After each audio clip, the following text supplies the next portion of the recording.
Sir, ಈಗಾಗಲೇ ಈ ಪ್ರಕರಣದ ಆರಂಭದಲ್ಲಿ ಮಂಗಳೂರಿನ SP ಅವರು ಅರುಣ್ ಕುಮಾರ್ ಅವರು ಕೂಡ ಚಿನ್ನಯ್ಯನನ್ನು ಮಂಪರು ಪರೀಕ್ಷೆಗೆ ಒಳಪಡಿಸಬೇಕು, ಪಡಿಸಿದರೆ ಸತ್ಯ ಸಂಗತಿ ಗೊತ್ತಾಗ್ತದೆ ಅಂತ ಅವರು ಕೂಡ ಅವತ್ತು ಅವರ ಅಭಿಪ್ರಾಯವನ್ನು ವ್ಯಕ್ತಪಡಿಸಿದ್ರು. ನಾನು ಕೂಡ ಇವತ್ತು 200 ಕೋಟಿ ಹಣ ಅಥವಾ ಬೇರೆಯವರ ಮೇಲೆ ಆಗ್ತಿರುವಂಥ ಆರೋಪ, ಇದಕ್ಕೆ ಒಂದು ತಾರ್ಕಿಕ ಅಂತ್ಯ ಬೇಕು.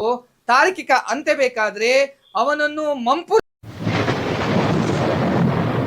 ತನಿಖಾ ತಂಡ SIT ತನಿಖೆ ನಡೆಸ್ತಾ ಇರೋದರಿಂದ ಮತ್ತೆ ಈ ಪ್ರಕರಣ ತುಂಬ ಸೂಕ್ಷ್ಮವಾಗಿರೋದರಿಂದ ನ್ಯಾಯಾಲಯದಲ್ಲಿ ಪೆಂಡಿಂಗ್ ಇದೆ, ಮತ್ತೆ ಒಂದು ಕಡೆಯಲ್ಲಿ SITಯಲ್ಲಿ ಪೆಂಡಿಂಗ್ ಇದೆ. ಈ ಹೊತ್ತಿನಲ್ಲಿ ತನಿಖೆಗೆ ಸಂಬಂಧಪಟ್ಟಂತೆ ನಾನು ಮಾತನಾಡೋದು ತಪ್ಪು. ಆದರೆ 200 ಕೋಟಿಗೆ ಸಂಬಂಧಪಟ್ಟಂತೆ ಈಗಾಗಲೇ ಚಿನ್ನಯ್ಯ ಹೇಳಿರೋದು ನಾನು ಪತ್ರಿಕೆ ಮತ್ತು ಮೀಡಿಯಾದಲ್ಲಿ ನಾನು ತಿಳ್ಕೊಂಡಿದ್ದೇನೆ. ನಾನು ಹೇಳೋದಿಷ್ಟೇ, SIT ಈ ಚಿನ್ನಯ್ಯನನ್ನು ಕಸ್ಟಡಿಗೆ ತಗೊಂಡು ಇದರ ಬಗ್ಗೆ ಯಾವಾಗ ಯಾರಿಂದ 200 ಕೋಟಿಗೆ ಸಂಬಂಧಪಟ್ಟಂತೆ ಈ ಷಡ್ಯಂತರ ನಡೆದಿದೆ, ಅದರ ಹಣದ ಮೂಲ ಎಲ್ಲಿಂದ ಬಂದಿದೆ, ಯಾರಿಗೆಲ್ಲ ಸಂದಾಯ ಆಗಿದೆ, ಅದರ ಬಗ್ಗೆ ನಿಷ್ಪಕ್ಷಪಾತವಾದಂತಹ ತನಿಖೆಯನ್ನು SIT ಅಧಿಕಾರಿಗಳು ಮಾಡಬೇಕು ಅಂತ ನನ್ನ ಕಳಕಳಿಯ ಒಂದು ಬೇಡಿಕೆ ಸರ್. ಬೇಲ್ ಹಾಕುವಾಗ ಒಂದು ಸ್ಟೇಟ್ಮೆಂಟ್ ಕೊಟ್ಟಿದ್ದ, 164 ನಲ್ಲಿ ಒಂದು ಸ್ಟೇಟ್ಮೆಂಟ್ ಕೊಟ್ಟಿದ್ದ, ಪೊಲೀಸರ ಮುಂದೆ 161 ನಲ್ಲಿ ಒಂದು ಸ್ಟೇಟ್ಮೆಂಟ್ ಕೊಟ್ಟಿದ್ದ, ಈಗ ಒಂದು ಸ್ಟೇಟ್ಮೆಂಟ್ ಕೊಟ್ಟ. ಇದರ ಬಗ್ಗೆ ಏನು ಹೇಳ್ತೀರಾ? ನ್ಯಾಯಾಲಯದಲ್ಲಿ ಯಾವುದೇ ಒಬ್ಬ ವ್ಯಕ್ತಿ ಪದೇ ಪದೇ ತನಿಖಾಧಿಕಾರಿಯವರ ಮುಂದೆ ಕೊಡುವಂತ ಹೇಳಿಕೆಗಳು, ಆನಂತರ ನ್ಯಾಯಾಲಯದಲ್ಲಿ ಕೊಡುವಂತ ಹೇಳಿಕೆಗಳು ಭಿನ್ನ ಭಿನ್ನವಾಗಿದ್ರೆ ನ್ಯಾಯಾಲಯವು ಕೂಡ ಸದ್ರಿ ಹೇಳಿಕೆಗಳನ್ನು ಅಥವಾ ಆತನು ಹೇಳಿರುವಂತ ವಿಷಯಗಳನ್ನು ಸ್ಕ್ರೂಟಿನಿ ಮಾಡಬೇಕು, ಕೇರ್ಫುಲ್ ಆಗಿ ಸ್ಕ್ರೂಟಿನಿ ಮಾಡಬೇಕು ಎಂಬ ಬಗ್ಗೆ ಸುಪ್ರೀಂ ಕೋರ್ಟ್ ಈಗಾಗಲೇ ಕೆಲವೊಂದು ತೀರ್ಪುಗಳಲ್ಲಿ ತೀರ್ಪು ನೀಡಿದೆ. ಯಾಕಂದ್ರೆ ಈ ವ್ಯಕ್ತಿಯ ಬಗ್ಗೆ ನಾವು ಹೇಳುವುದಾದರೆ ಅವನು ಪದೇ ಪದೇ ಒಂದು ಸರಿ ಧರ್ಮಸ್ಥಳದ ವಿರುದ್ಧವಾಗಿ ಅವನು ದೂರು ಕೊಡ್ತಾನೆ, ಒಂದು ಸರಿ ಸುಪ್ರೀಂ ಕೋರ್ಟಿನಲ್ಲಿ ರಿಟ್ ಪಿಟಿಷನ್ ನಂಬರ್ 184/25 ಅನ್ನು ಫೈಲ್ ಮಾಡ್ತಾನೆ, ಧರ್ಮಸ್ಥಳದ ಎಗೇನ್ಸ್ಟ್ ಆಗಿ ಅದು ಫೈಲ್ ಮಾಡ್ತಾನೆ. ಆ ನಂತರ ಇಲ್ಲಿ ಬಂದು ಧರ್ಮಸ್ಥಳದ ವಿರುದ್ಧವಾಗಿ ಅವನು ದೂರು ಕೊಡ್ತಾನೆ. ಆ ನಂತರ 164 ಎಗೇನ್ಸ್ಟ್ ಮಹೇಶ್ ಶೆಟ್ಟಿ ಮತ್ತು ಇತರರ ವಿರುದ್ಧವಾಗಿ ಅವನು ಕೊಡ್ತಾನೆ. ಹೀಗೆ ಪ್ರತಿ ಸಂದರ್ಭ ಕೂಡ ತನ್ನ ಹೇಳಿಕೆಯಲ್ಲಿ ವ್ಯತಿರಿಕ್ತವಾಗಿ ಹೇಳ್ತಾ ಹೋಗ್ತಾನೆ. ಆ ನಂತರ 4/7/2025 ಈ ಪ್ರಕರಣ ದಾಖಲಾಗುತ್ತೆ. ಆ ನಂತರ SIT ರಚನೆ ಆಗುತ್ತೆ. ಈ 200 ಕೋಟಿಗೆ ಸಂಬಂಧಪಟ್ಟಂತ ಎಲ್ಲಿ ಕೂಡ ಈ ಬಗ್ಗೆ ಇಲ್ಲ. ಮತ್ತೆ ಇನ್ನೊಂದು ಏನಂದ್ರೆ, ಈಗಾಗಲೇ SIT ಅಧಿಕಾರಿಗಳು ಮಹೇಶ್ ಶೆಟ್ಟಿ ತಿಮ್ಮರೋಡಿದಾಗಿರ್ಬೋದು ಅಥವಾ ಅವರ ಮಿಸ್ಸೆಸ್ ಅಥವಾ ಅವರ ಮನೆಯದ ಅಥವಾ ಸಂಬಂಧಿಕರ ಎಲ್ಲರ ಬ್ಯಾಂಕ್ ಖಾತೆಗಳ ಬಗ್ಗೆ ಕೂಡ ಅದರ ಕಾಪಿಗಳನ್ನು ಕೂಡ ಕೇಳಿ ಅದರ ಬಗ್ಗೆ ತನಿಖೆ ನಡೆಸಿದರೆ ನನ್ನ ಪ್ರಕಾರ ಅವರಿಗೂ ಕೂಡ ಇದರ ಬಗ್ಗೆ ಗೊತ್ತಿರ್ಲಿಕ್ಕಿಲ್ಲ. ಇದರ ಹಿಂದೆ ಯಾರೋ ಚಿಹ್ನೆ ಇಟ್ಕೊಂಡು ಎಲ್ಲ ಒಂದು ಕಡೆ ಅಸಹಜ ಸಾವಿನ ಪ್ರಕರಣವನ್ನು ವ್ಯತಿರಿಕ್ತವಾಗಿ ಈ ಪ್ರಭಾವ ಬೀರ್ತಾ ಇದ್ದಾರೆ ಅಂತ ಹೇಳಿದ್ದು ತಪ್ಪಾಗ್ಲಿಕ್ಕಿಲ್ಲ ಸರ್. ಇದು ಮುಂದಿನ ದಿನದಲ್ಲಿ ಚಿನ್ನಯ್ಯ ಇದಕ್ಕೆ ತಕ್ಕದಾದಂತಹ ಬೆಲೆ ತೀರಬೇಕಾಗುತ್ತೆ ಸರ್. ಒಂದು ವೇಳೆ ನಾನು ಕೂಡ ಪದೇ ಪದೇ ನನ್ನ ಹೇಳಿಕೆಯನ್ನು ವ್ಯತಿರಿಕ್ತವಾಗಿ ಇವತ್ತೊಂದು ಕೊಡುದು, ನಾಳೆ ಒಂದು ಕೊಡುದು, ನಾಡ್ದು ಒಂದು ಕೊಟ್ರೆ ಅದನ್ನು ನ್ಯಾಯಾಲಯವು ಕೂಡ ಗಂಭೀರವಾಗಿ ಪರಿಗಣಿಸುತ್ತೆ. ಅದರ ಸತ್ಯಾಸತ್ಯತೆ ಬಗ್ಗೆ ನಾಳೆ ನ್ಯಾಯಾಲಯದಲ್ಲಿ ಇತ್ಯರ್ಥ ಆಗ್ಲಿಕ್ಕಿದೆ ಸರ್. ಧರ್ಮಸ್ಥಳ ಸಂತ್ರಸ್ತೆ ಅಂತ ಹೇಳಿ ಬಂದಾಗ ಚಿನ್ನಯ್ಯ ಆಕ್ಚುಲಿ ಅದಕ್ಕೆ ಅಬ್ಜೆಕ್ಷನ್ ಹಾಕ್ಬೇಕೆ, ಸೊ ಅವನು ಸಪೋರ್ಟ್ ಮಾಡಿದ ತರ ಇತ್ತು, ಸೊ ಆಗ ಯಾಕೆ ಅಬ್ಜೆಕ್ಷನ್ ಹಾಕಿಲ್ಲ? ಅದಕ್ಕಿಂತಲೂ ವಿಶೇಷವಾಗಿ ಅವನನ್ನು ಆರೋಪಿಯಾಗಿ SIT ಕಸ್ಟಡಿಗೆ ತೆಗೆದುಕೊಳ್ತದೆ. ಆ ಸಂದರ್ಭ ಅವನ ಪರವಾಗಿ ವಕೀಲರನ್ನು ನೇಮಕ ಮಾಡಲಿಕ್ಕೆ ಕಷ್ಟ ಆಗುತ್ತೆ. ಆ ನಂತರ ಜಿಲ್ಲಾ ಕಾನೂನು ಪ್ರಾಧಿಕಾರ ಮಂಗಳೂರಿನಿಂದ ಅಂದ್ರೆ ದಕ್ಷಿಣ ಕನ್ನಡದಿಂದ ಅವನಿಗೆ ವಕೀಲರನ್ನು ನೇಮಕ ಮಾಡಲಾಗುತ್ತೆ ಫ್ರೀ ಆಫ್ ಕಾಸ್ಟ್. ಆದ್ರೆ ಇವತ್ತು ಅವನ ಹೈಕೋರ್ಟಿಗೆ ಒಬ್ರು ಹಿರಿಯ ವಕೀಲರನ್ನು ನೇಮಕ ಮಾಡ್ತಾನೆ, ಅವನ ಪರವಾಗಿ ಅಲ್ಲ. ಇಲ್ಲಿ ನಾನು ಬೇರೆಯವರ ವಿರುದ್ಧವಾಗಿ ನಾನು ದೂರು ಕೊಟ್ಟಿದ್ದೇನೆ, ಆ ನಂತರ ಈ ಪ್ರಕರಣದಲ್ಲಿ ಷಡ್ಯಂತರ ಇದೆ, ಅವರ ಬಗ್ಗೆ ಕ್ರಮ ತೆಗೆದುಕೊಳ್ಳಿಲ್ಲ ಅಂತ ಅವತ್ತು ಅವನಿಗೆ ವಕೀಲರನ್ನು ನೇಮಕ ಮಾಡಲಿಕ್ಕೆ ಆಗದವ ಇವತ್ತು ಬೆಂಗಳೂರಿನ ಹೈಕೋರ್ಟ್ ಅಲ್ಲಿ, ತಮಗೂ ಗೊತ್ತಿದೆ, ಬೆಂಗಳೂರು ಹೈಕೋರ್ಟ್ ಅಲ್ಲಿ ಒಬ್ರು ಹಿರಿಯ ವಕೀಲರನ್ನು ನೇಮಕ ಮಾಡಬೇಕಾದ್ರೆ ಅವರಿಗೆ ಲಕ್ಷಗಟ್ಟಲೆ ಪೇಮೆಂಟ್ ಕೊಡಬೇಕಾಗುತ್ತೆ. ಈ ಸಂದರ್ಭದಲ್ಲಿ ಅವತ್ತು ವಕೀಲರನ್ನು ನೇಮಕ ಮಾಡದವನು ಇವತ್ತು ಅವನಿಗಾಗಿ ಹೋಗಿದ್ರೆ ನಾನು ಒಪ್ತಿದ್ದೆ. ಇವತ್ತು ಅವನಿಗಾಗಿ ಅವನು ಹೋಗ್ಲಿಲ್ಲ, ಸರಿಯಾ? ಈ ವಿಷಯಕ್ಕೆ ಸಂಬಂಧಪಟ್ಟ ಎಲ್ಲೋ ಒಂದು ಕಡೆ ಅವನ ಹಿಂದೆ ಕಾಣದ ಕೈ ಕೆಲಸ ಮಾಡಿದೆ ಅಂತ ನಾನು ಹೇಳ್ಬೋದು ಸರ್. ಇಯರ್ಫೋನ್ ಅಲ್ಲಿ ಏನೋ ಹೇಳ್ತಾ ಇದ್ರು ಅನ್ನುವಂತ ವಿಚಾರದಲ್ಲೂ ಕೂಡ ಕೇಳ್ಪಟ್ಟೆ. ಸೊ ಈ ವಿಚಾರಕ್ಕೆ ಸಂಬಂಧಪಟ್ಟಾಗೆ ಸಾರ್ವಜನಿಕರು ಹೇಳಿದ್ದಾರೆ ಅಂತ ಹೇಳಿದ್ರೆ SIT ಅವರು ಹಾಗಾಗಿ ಏನು ಮುಸುಕು ಹಾಕಿಕೊಂಡೇ ಕರ್ಕೊಂಡು ಹೋಗ್ತಾ ಇದ್ರು ಅವನನ್ನು, ಅದನ್ನು ಚೆಕ್ ಮಾಡ್ತಾ ಇರ್ಲಿಲ್ವ ಅಂತ ಸರ್. ತಮಗೂ ಗೊತ್ತಿದೆ, ಇಲ್ಲಿ ಅವನಿಗೆ ವಿಟ್ನೆಸ್ ಪ್ರೊಟೆಕ್ಷನ್ ಆಕ್ಟ್ ಅಡಿಯಲ್ಲಿ ಅವನಿಗೆ ಪ್ರೊಟೆಕ್ಷನ್ ನೀಡಲಾಗಿತ್ತು. ಈ ಸಂದರ್ಭ ಅವನು CCTVಯ ಕಣ್ಗಾವಲಲ್ಲಿ ಇದ್ದವನು, ಮತ್ತೆ ಪೊಲೀಸರ ರಕ್ಷಣೆಯಲ್ಲಿ ಇದ್ದವನು. ಇಂಥ ಒಬ್ಬ ವ್ಯಕ್ತಿಗೆ ಯಾವುದು ಸ್ಪೀಕರ್ ಹಾಕಿ ಅವನ ಈ ಮುಸ್ಕಿನ ಒಳಗಡೆ ಸ್ಪೀಕರ್ ಹಾಕಿ ಕೊಟ್ಟಿದ್ರು, ನಿರ್ದೇಶನ ಕೊಟ್ಟಿದ್ರು, ಯಾರು ನಂಬುವಂಥದ್ದಲ್ಲ ಸರ್. ನಾವು ಉಡುಪಿ ಮತ್ತು ಮಂಗಳೂರಿನ ಜನ ಯಾರು ದಡ್ಡರಲ್ಲ. ಸತ್ಯ ಇವತ್ತಲ್ಲ ನಾಳೆ ಗೊತ್ತಾಗುತ್ತೆ. ಒಂದು ವೇಳೆ ತಪ್ಪಿದಸ್ಥರು ಯಾರೇ ಆಗ್ಲಿ ಸರ್, ಅವರಿಗೆ ಶಿಕ್ಷೆ ಆಗ್ಬೇಕು. ಅದು ನನ್ನ ಕಟ್ಟ ಕಡೆಯ ನಿರ್ಧಾರ ಸರ್. ಬೇಲ್ ಕೊಡುವಾಗ ಹೇಳಿದೆ ಏನು ಅಂತ ಹೇಳಿದ್ರೆ, ಫ್ಲಡ್ ಬಂದಿತ್ತು ಅಥವಾ ಮರಗಳು ಬಿದ್ದಿದೆ, ಈ ಕಾರಣಕ್ಕಾಗಿ ನಮ್ಗೆ ಏನು ಅಂತೇಳಿ ಗೊತ್ತಾಗಿಲ್ಲ ಅಂತೇಳಿ. ಸೊ ಹೂತಾಕಿದ್ದು ನಿಜ ಅಂತೇಳಿ ಅವನು ಒಪ್ಪಿಕೊಂಡಿದ್ದಾನೆ, ಬೇಲ್ ಕೊಡ್ಬೇಕಾದ್ರೆ. ಇಲ್ಲಿ ಊತಾಕ್ಲೇ ಇಲ್ಲ, ನಾನು ಷಡ್ಯಂತ್ರ ಮಾಡಿದ್ದೇನೆ ಅಂತ ಹೇಳಿ ಹೇಳ್ತಾ ಇದ್ದಾನಲ್ವಾ ಸರ್. ಈಗ ಆ ವಿಷಯದ ಬಗ್ಗೆ ನಾನು ಇವತ್ತು ಎಲ್ಲವನ್ನು ನಮ್ಮ ಹತ್ರ ಬಲವಾದಂತ ಸಾಕ್ಷ್ಯಾಧಾರಗಳಿದೆ ಸರಿ. ಈ ಹೊತ್ತಲ್ಲಿ ನಾನು ಸಾರ್ವಜನಿಕವಾಗಿ ಅದನ್ನು ಚರ್ಚೆ ಮಾಡೋದು ನನ್ನ ತಪ್ಪಾಗುತ್ತೆ. ನಾನು ಹೇಳೋದು ಇಷ್ಟೇ, ಈಗ ಉಗ್ರಪ್ಪ ಕಮಿಟಿಯಲ್ಲಿ ಕೂಡ ಅದು ಸರ್ಕಾರದ ಮುಂದೆನೇ ಇದೆ, ಏನು ಯಾವಾಗ ಏನೇನಾಗಿದೆ ಅಂತ. ಅಷ್ಟೇ ಅಲ್ಲ, ಪಂಚಾಯತಲ್ಲಿ ಕೂಡ ಅಸಹಜ ಸಾವಿಗೆ ಸಂಬಂಧಪಟ್ಟಂತೆ ವರದಿ ಕೂಡ ಇದೆ. ಅದರಿಂದ ನಾನು ಅದರ ಬಗ್ಗೆ ನಾನು ಮಾತಾಡೋದಿಲ್ಲ. ಕೋರ್ಟಲ್ಲಿ ಅದಕ್ಕೆ ತಕ್ಕದಾಗಿ ಉತ್ತರ ನಾವು ಕೊಡ್ಲಿಕ್ಕೆ ಇದ್ದೇವೆ ಸರ್. SIT ಅವರು ಏನೆಲ್ಲ ಸರ್ಕಾರಕ್ಕೆ ವರದಿಯನ್ನು ಕೊಟ್ಟಿದ್ದಾರೆ ಅಂತ ಹೇಳಿ, ಸೊ ಅದನ್ನು ಒಪ್ಪಿಸಬೇಕು ಅಂತ ಹೇಳಿ ಚಿನ್ನಯ್ಯ ಕೇಳಿದ್ದಾನೆ.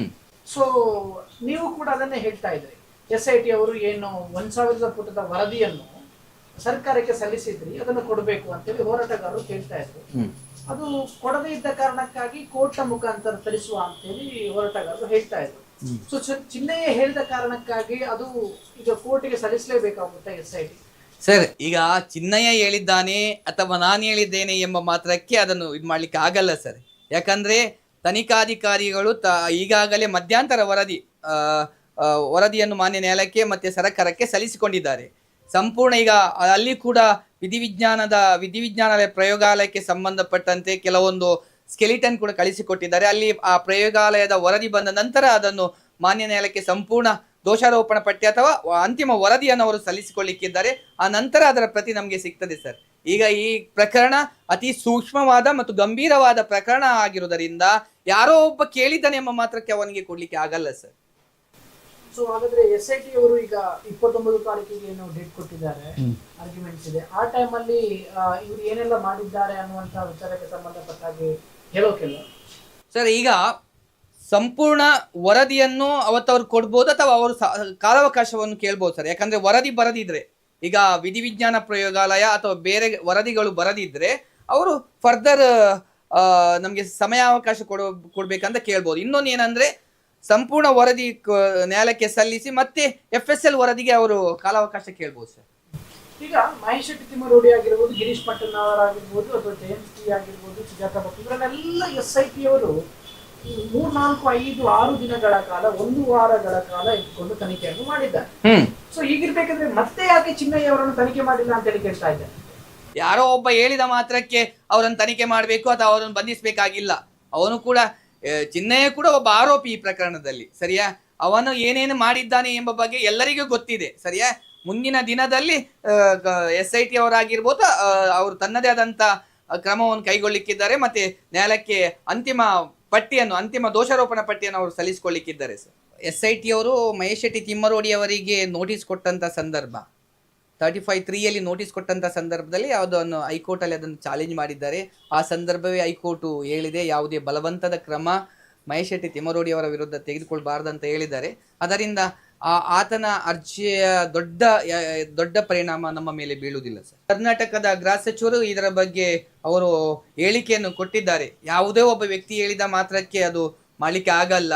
ಕೋರ್ಟ್ ಕೂಡ ಇದರ ಬಗ್ಗೆ, ಕೋರ್ಟ್ ಆಗಲಿ ಅಥವಾ ಸರ್ಕಾರ ಆಗಲಿ ಅಥವಾ SIT ಆಗಲಿ, ಅವರು ಅವರದೇ ಆದಂತ ಒಂದು ಅದಕ್ಕೆ ಪ್ರೊಸೀಜರ್ ಇದೆ. ಆ ಪ್ರೊಸೀಜರ್ ಪ್ರಕಾರ ಅವರು ಅದನ್ನು ತನಿಖೆ ಮಾಡ್ಲಿಕ್ಕಿದ್ದಾರೆ. ಒಬ್ಬ ಹೇಳಿದ ಮಾತ್ರಕ್ಕೆ 200 ಕೋಟಿಯಾ ಅಥವಾ 300 ಕೋಟಿಯಾ ಅಥವಾ ಆ ಬಗ್ಗೆ ಹೇಳಿದ್ದಾನೆ ಎಂಬ ಮಾತ್ರಕ್ಕೆಲ್ಲ ಅದಕ್ಕೆ ಪೂರಕವಾದಂತ ಸಾಕ್ಷಿ ಕೊಡ್ಬೇಕು. ನನ್ನ ಕಡೆಯ ಮನವಿ ಇಷ್ಟೇ, SIT ಯಲ್ಲಿ ಆತನನ್ನು ತಕ್ಷಣ ತಾವು ಪೊಲೀಸ್ ಕಸ್ಟಡಿಗೆ ತಕೊಂಡು ಅವನನ್ನು ವಿಚಾರಣೆ ಒಳಪಡಿಸಬೇಕು. ಅಗತ್ಯವಿದ್ರೆ ಆತನನ್ನು ಮಂಪರ್ ಪರೀಕ್ಷೆಗೆ ಒಳಪಡಿಸಬೇಕು.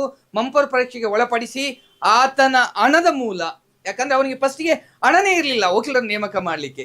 ಈಗ ಹೆಸರಾಂತ ವಕೀಲರನ್ನು ನೇಮಕ ಮಾಡಿದ್ದಾನಂತ ಹೇಳಿದ್ರೆ ಅದರ ಹಿಂದೆ ತುಂಬಾ ಹಣದ ಖರ್ಚು ಇದೆ. ಅವನ ಹಣದ ಮೂಲ ಮತ್ತೆ ಅವನ ಹಿಂದೆ ಇದೆಲ್ಲ ಮಾಡ್ಲಿಕ್ಕೆ ಯಾರು ಇದ್ದಾರೆ ಎಂಬ ಬಗ್ಗೆ ನಿಷ್ಪಕ್ಷವಾದಂತ ತನಿಖೆ ಮಾಡಬೇಕು.